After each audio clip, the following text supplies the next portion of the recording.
Hi there. I am sorry I couldn't be with you today. Unfortunately, the scheduling didn't work out, but the arrangement we have is some of you wrote down some anonymous questions on some cards, so I'm going to read those and answer them. So, a little bit about myself. I am a professor in the philosophy department. Apparently, some of you have already taken a course from me, and you've already sort of had this lecture. In fact, you sort of maybe already know the secret. But yes, I am a trans woman, and I think that's relevant to one of the questions that I have with, and the one that I'll start with. It says, when you encounter only a men's and a women's bathroom, which one do you choose to enter and why? This is an easy question. I only use the women's bathroom. I am a woman. All my identification documents, my driver's license, birth certificate, passport, everything has an F on it. So the women's bathroom is most appropriate for me, so it's the one that I use. Next question is, what are some of the major differences between gender and sex? So my understanding is that you've seen a video, I think it's a TED Talk, where someone references what we call the genderbread person. And this picture, here's what it looks like, has the gender identity placed in the mind, that it's sort of the gender that you take yourself to be, that gender expression is how you look and how you choose to sort of signal your gender to the outside world, your sort of mannerisms and clothes you wear and activities you like. And then it has sex, rather unfortunately, circled in the genitals. And the implication is that sort of gender is thought of as social and sort of in our minds, whereas sex is biology, it's in the body. We can change our gender, but it's not so easy to change our sex, even if one were to take like hormone therapy or genital surgery. Okay, that's a pretty typical view. Now, some people are familiar with referring to gender as socially constructed. What does that mean? Well, the idea is, what does it mean to be a woman? Well, that depends on where you are. That depends on the time, the social context, right? So at one point in time, women didn't have jobs. Women only wore dresses, right? Women did not wear pants, things like that. But nowadays, women wear pants. Women have jobs. Men stay at home and care for children, right? So how we define various genders shifts over time, shifts within cultures, and can be even different within a given culture. So noticing that, we think that there is no set of criteria for what it means to be a man or a woman if we're talking in terms of gender. And so that's what we mean to say that gender is socially constructed. Okay, that most people are pretty on board with that. But is there an important difference between gender, which seems social and ephemeral, and sex, which seems biological and more obvious, more objective? That there doesn't seem room for this sort of social constructionism or social constructivism in our concepts of sex. Well, it's not so simple, right? Like, sex is messy. You've also, I understand, learned what intersex means, and there's sort of an open question here. So suppose that you have someone who looks and lives and has only ever known themselves to be a woman. They have an F on their birth certificate, right? They were raised as women from birth, and no one's ever suspected anything. But it turns out that they're XY chromosome, and they have something called complete androgen insensitivity syndrome. So they're XY and their body's producing testosterone, but they have a condition where their body doesn't use any of it. So they develop with XY chromosomes into just a normal although usually infertile woman. Are they female? I think most of us want to say yes. And what this shows us is that there is no clear set of criteria, just like with being a woman, to being female. And then this applies just as much to being male.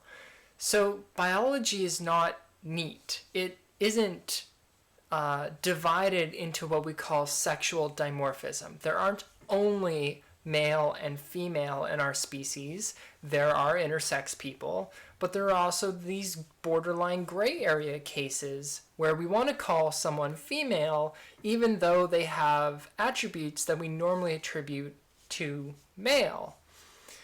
So because we have to socially make some decisions about which characteristics constitute being female and which ones constitute being male, recognizing that there's some gray area, we also now think that sex is socially constructed.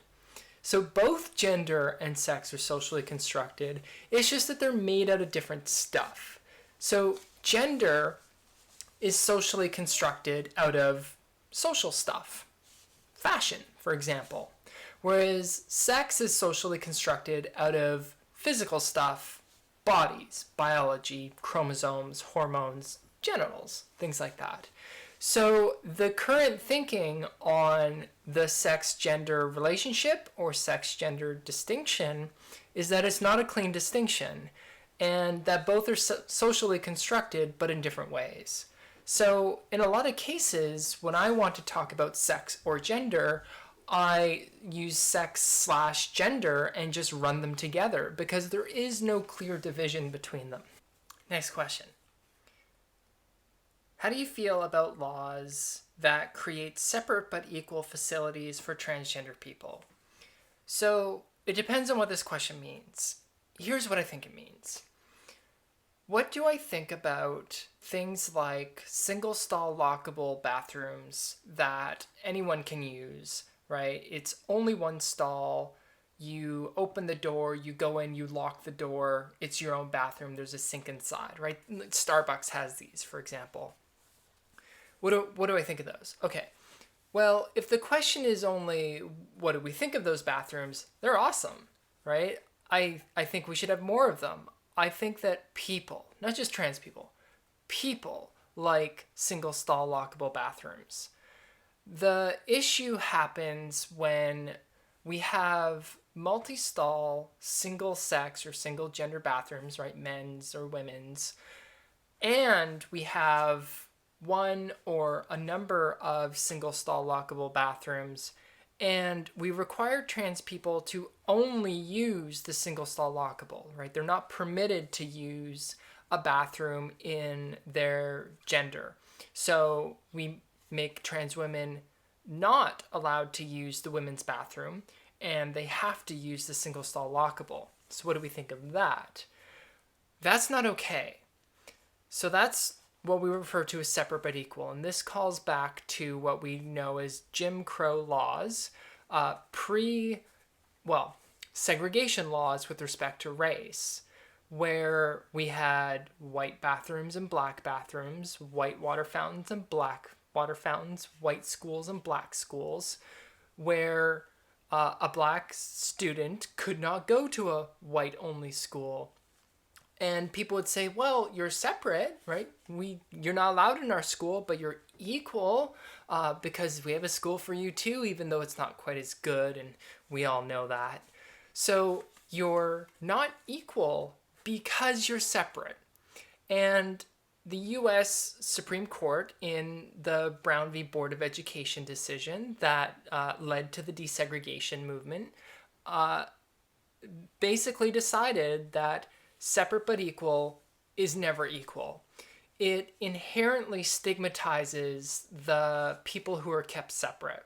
So when we treat people like they are inherently different, inherently not worthy of being treated just like the rest of us, that very quickly leads us to think that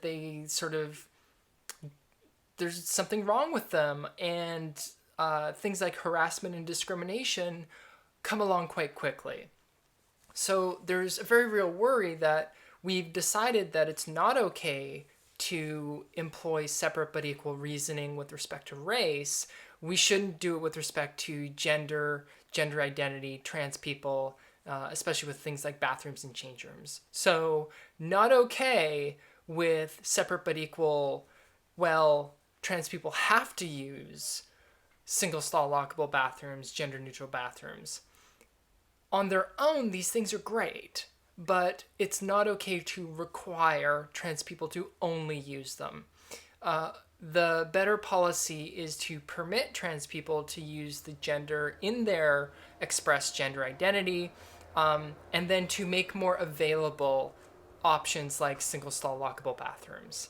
And frankly, if cis people are uncomfortable with trans people using the same bathroom, they can go use those ones too. So, I have a couple questions that your professor shared with me that you brought up in class, but weren't written on cards and maybe you weren't quite sure how to handle. And I have some thoughts, so I thought I would share some of these questions. The first has to do with the income disparity for trans persons. I'm not quite sure what statistics were shared, but I can talk a little bit about them.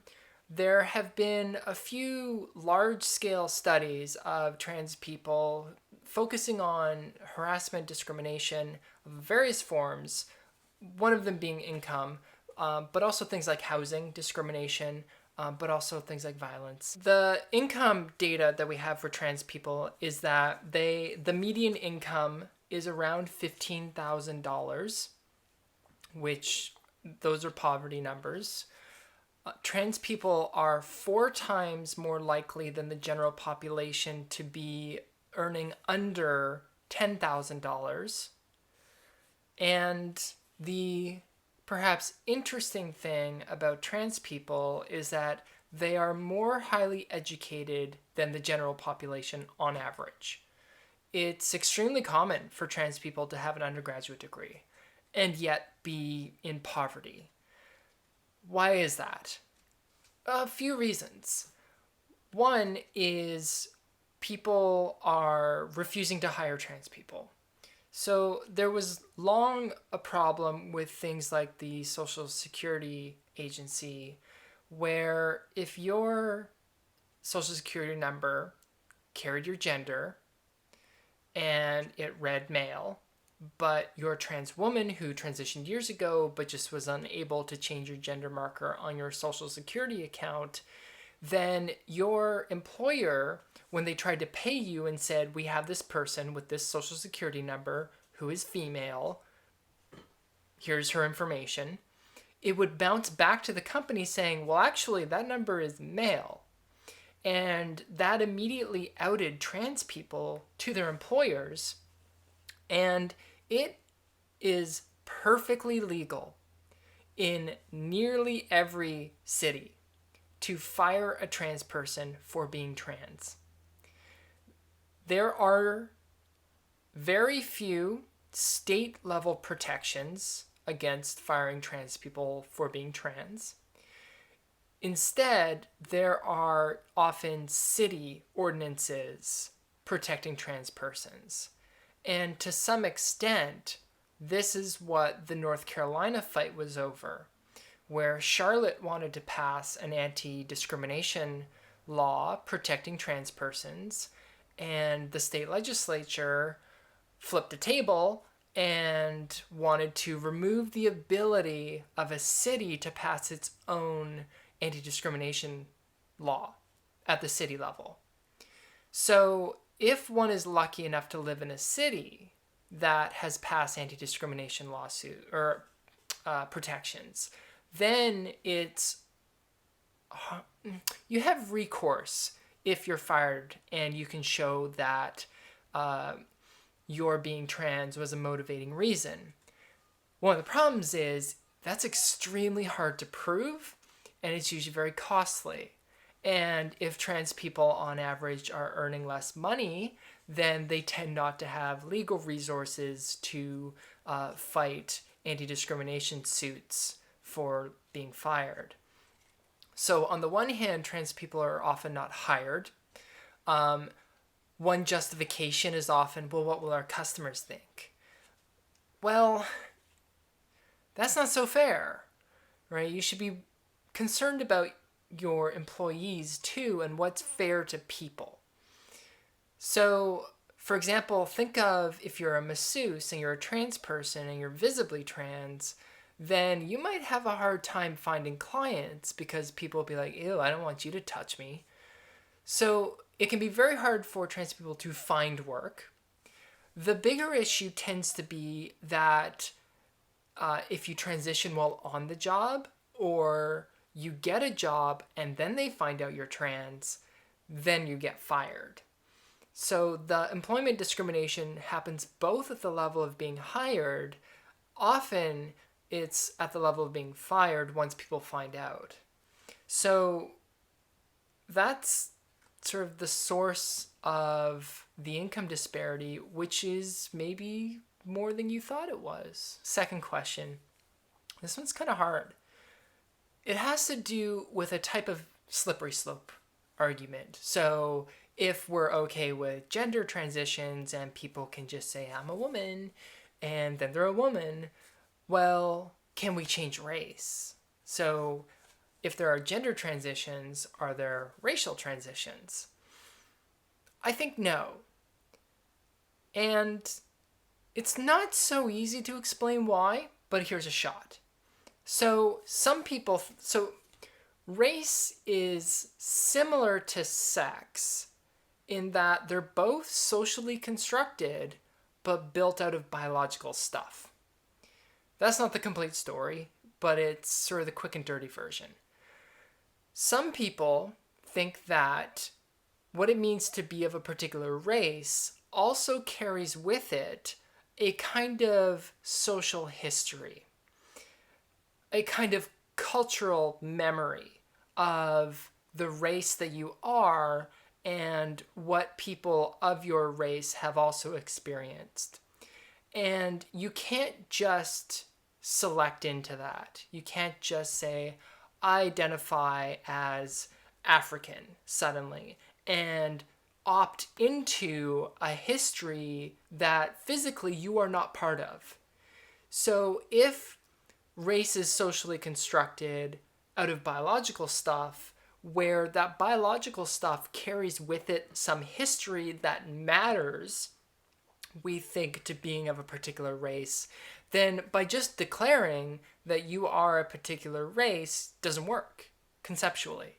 So we think that there is not an analogy between gender transitions and race transitions. So just because we think that gender transitions are okay, I hope, that doesn't mean that we are committed to thinking that racial transitions are a thing or are equal in terms of legitimacy. So we are not required to think that. We can draw a line, and I think that there's a way to do that. Okay. Here's a question that, if asked in good faith, here's my good faith answer. Here's the question. What if I want to switch back and forth between male and female at will? Then how to identify?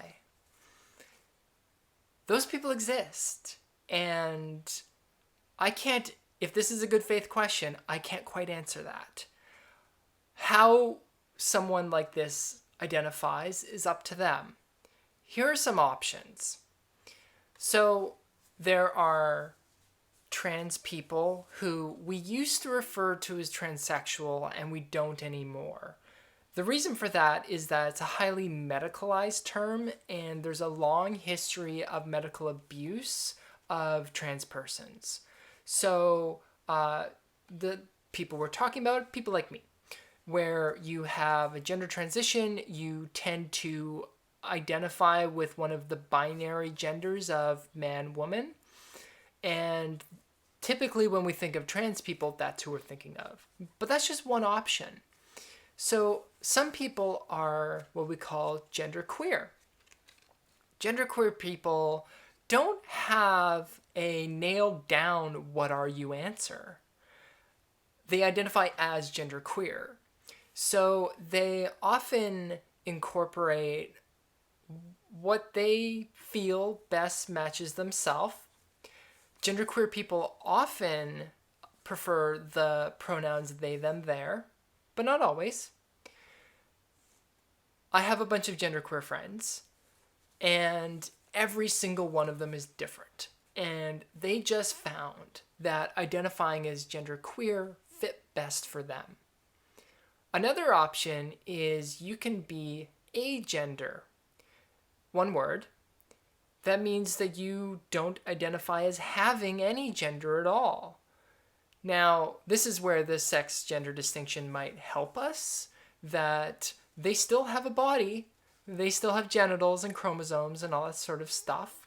They maybe still have sex, might be asexual, that's a sexual orientation, but many agender people are not asexual. They just say, I am neither man or woman, and I'm nothing in between. I am without a gender. Another option is you could be bigender, one word, where you identify as both genders. Often, bigender people, but not always, wear different genders on different days. Maybe they go for a week or a few days, or maybe they switch within a day. Just whatever strikes them that day as best representing who they are, that's how they roll. So someone who says, look, I want to be able to switch back and forth between male and female at will, maybe bigender. Another option is to be a crossdresser, where I know some people, I know of a now retired philosophy professor who had two identities, has a male identity and a female identity, and would go to work some days in the female identity. And that's fine, that worked for them. They didn't identify as female though. They identified as a crossdresser. They always identified as male, they just had a female identity that they would wear when they felt like it. So one could be a crossdresser. So you always maintain the same sex gender identity, but you like to wear a different identity when it strikes you. You could also be what we call gender fluid, where you weave in and out, back and forth between all the various options of gender. However you are feeling that day, that week, that month, whatever. So you don't have a stable gender. You're like a fluid in a cylinder where you move back and forth and in and out of categories freely. So that's another option. My favorite other option is what we call the gender fucker. And I'm quite proud that I've published a few papers with that word in it. So gender fuckers take aspects of gender that you don't expect to go together, and then they put them together to mess with your minds. So, for example, a trans woman friend of mine used to have a full beard and used to have a necklace that said gender fucker, and I thought it was amazing, right? So they might not always be a trans person, but they just like to play and mess with your minds with respect to gender. So you could be a gender fucker too. So that's my good faith answer, if this is a good faith question. I have questions though. This might be what we could call the dick question, because maybe this isn't a good faith question.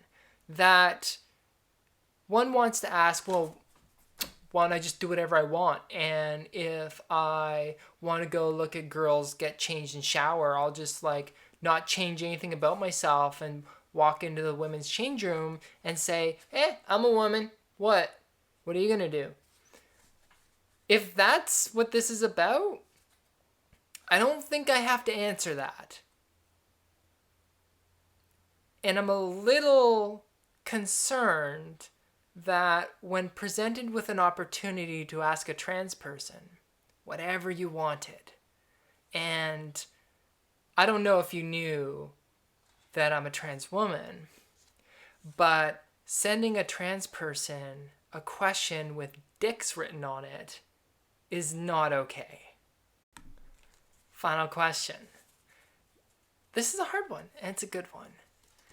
It says, what is your suggestion for introducing transgender issues and information for the next generation? So, who's the next generation? Is it you?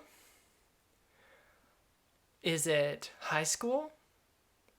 Is it grade school? Is it preschool? Who are we talking about? One question people often ask is, what about the children? Can children handle the complex realities of trans persons because they're just so weird? And people often express concern or worry that they just can't explain this to their children. It's too complicated. My experience has been the exact opposite. Children just get it. If a child asks, oh, what happened to Uncle Mike? And you're like, well, she's a woman now, and her name is Michelle. Oh, can I have a cookie? It's often that simple. Kids just get it. As long as you say, yep, she's a woman now. It is auntie, not uncle. Off you go. Kids, honestly, are not the barrier. What I see happening is that we are projecting our insecurities about trans persons and trans issues and trying to protect ourselves from having to think about and talk about these topics that we are not comfortable with, and trying to place that on children as them being uncomfortable or not ready, when it's really ourselves that are not ready. The children, I promise you, can handle it. So if we're talking about the next generation for kids, just tell it to them plain. They get it. If we're talking about maybe your friends, so we're talking about you, how do we broach this issue? I don't know. I don't have a clear answer for that. I think being mindful of what good media representations look like and starting to make yourself aware of the possible pitfalls for media representations is a very good start. So, for example, a bad media representation, transparent. Hate the show. It is a typical narrative that we don't like. It focuses on the things that cisgender people think that we care about, but we don't actually care about. It focuses on the struggles of transition rather than the day-to-day post-transition. So transitions are glorified in our culture, but the nitty-gritty day-to-day just being a person isn't what we want to focus on. It's not flashy. A much better representation is a web video series written by trans people for trans people, but for public consumption, and it's free. Is called Her Story, 2 words. Highly recommend. It's a series of short episodes. You can watch the whole thing in under an hour, I think. And it picks up on a number of very subtle realities of being a trans person that most people don't even think about, and never gets into shows like Transparent. So thank you for your questions, and thank you for watching. I wanted to let you know that if you're interested in finding out more, I am teaching in the fall a special topics course. It is cross-listed between women's and gender studies and philosophy. It's an introductory course, even though the course number is WGST 320, Philosophy 298. It is an introduction to trans studies. So it is a far more in-depth, but also a far broader introduction to all these issues, and I hope to see some of you there. So thank you.